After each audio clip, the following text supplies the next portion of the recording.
Hi, this is Charlene from Scents4Living, and when I first started to want to make a hydrosol, I looked on the internet and found all these recipes, and I just wanted something simpler, so I decided to try to make it in the Crockpot, and I came up with this technique, and I actually want to share that with you now. I hope you enjoy it.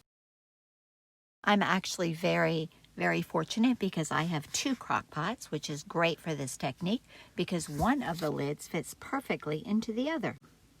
So I have this rock. I actually found this rock in my yard, brought it in, scrubbed it real good with bleach, and I only use it for this purpose.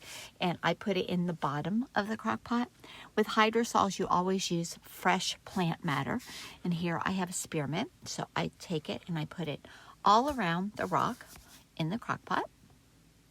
Spearmint is awesome, which we will talk about later. One of my favorites, actually, probably my favorite.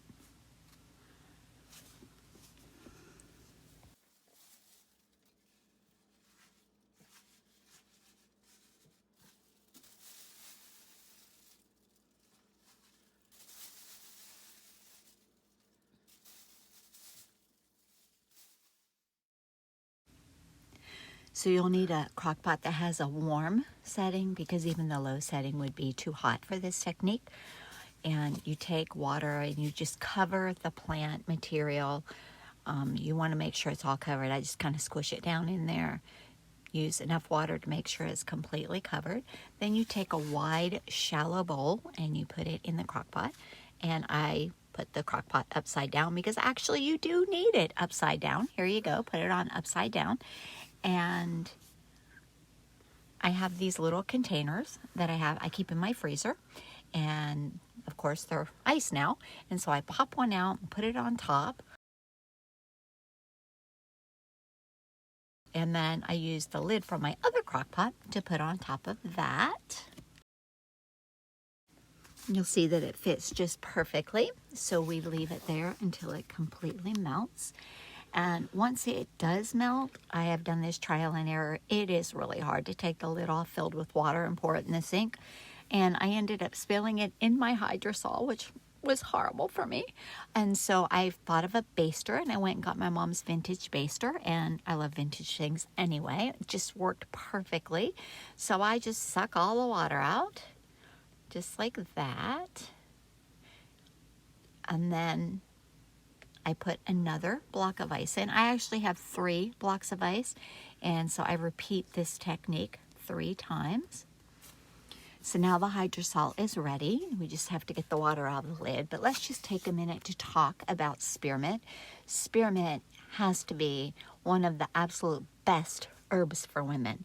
It is so wonderful to spray the hydrosol, and it's great too to add essential oils like some of our essential oil mixtures that we have on our site. Add it to the hydrosol. When you have hot flashes or night sweats, you can spray it on your pillow. You can use it as air freshener. There's so many wonderful things that you can do. I'm so fortunate that I have a big spearmint patch in my yard, and so I make spearmint hydrosol quite often. So now we're going to get the hydrosol out. Here it is. I'm so excited. Here it is. And you'll see that it takes a lot of plant matter to make just a little bit of hydrosol. That's why they are so precious. And the scent is it's just amazing. I can't even smell, and I can smell it. And honestly, some herbs, some flowers don't leave a big scent when you make the hydrosol, but don't worry, the therapeutic qualities are still in there. So now you take out the rock, clean it for the next time, and all the used, pretty depleted of nutrients herb here, we actually just put that in the compost, but then the water that the herb was in is just filled with nutrients also. So I use it to water my plants, and they seem to love it. So that's what we do. Thank you so much for watching. I hope you enjoyed it, and you have an awesome day.